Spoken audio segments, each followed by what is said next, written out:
Salam semua pendengar, kita berjumpa lagi ya. Tahukah anda, mengikut kajian SME Corp 40% daripada peniaga-peniaga mikro atau kecil sederhana kita akan gagal dalam tempoh 2 tahun yang pertama. Boleh dikatakan 4 dari 10 lah tu.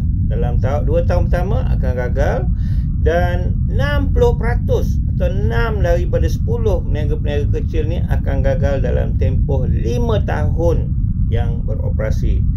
Jadinya lepas 5 tahun ni 4 je yang mungkin akan masih hidup lagi berniaga Dan kebanyakannya bukannya tidak bisnes yang tidak viable atau tidak baik dari segi jualan, dari segi duit masuk, dari segi produk, semua bagus, tetapi kebanyakannya gagal berpunca dari kegagalan mengurus keuangan perniagaan mereka. Jadi kegagalan apa ni dari segi keuangan ni? Apa punca-punca kegagalan keuangan ni? Ada 6 punca utama ya. Punca yang pertama ialah lemah dalam mengurus aliran tunai. Duit masuk, money in, money out, cash flow. Contohlah, duit terlalu banyak terikat dalam stok, inventory. Atau gagal untuk mengutip hutang. Jadi ini menyebabkan duit tu terikat.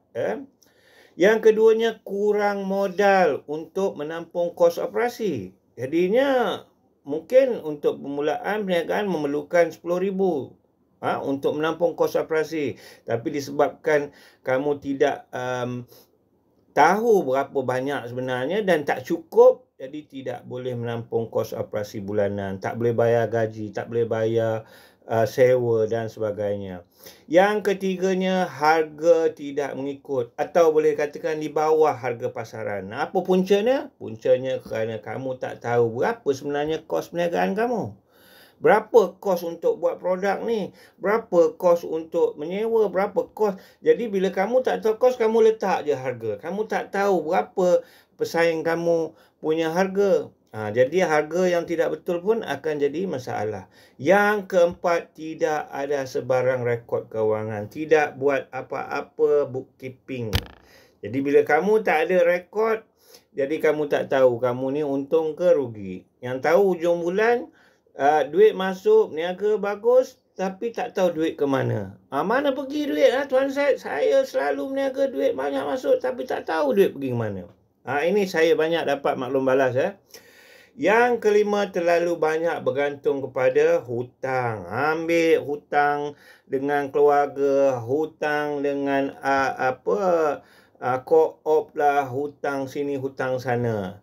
Jadi bila kamu tak tahu struktur hutang tu, adakah dia interest rate dia tinggi banyak mana, bayaran bulanan banyak mana, ada syarat-syarat tak hutang ni. Ini akan jadi satu masalah juga.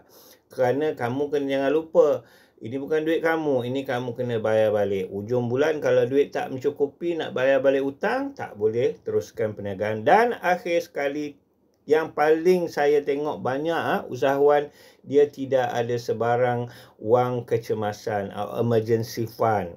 Dan apabila berlaku sesuatu kecemasan atau satu malapetaka, mereka dah tak boleh meneruskan perniagaan. Inilah 6 punca utama kenapa kebanyakan usahawan kecil kita gagal. Jadi apa yang kita nak lakukan untuk mengatasi masalah ini? Tunggu saya punya next sesi akan datang Okey, baik. Jumpa lagi. Terima kasih.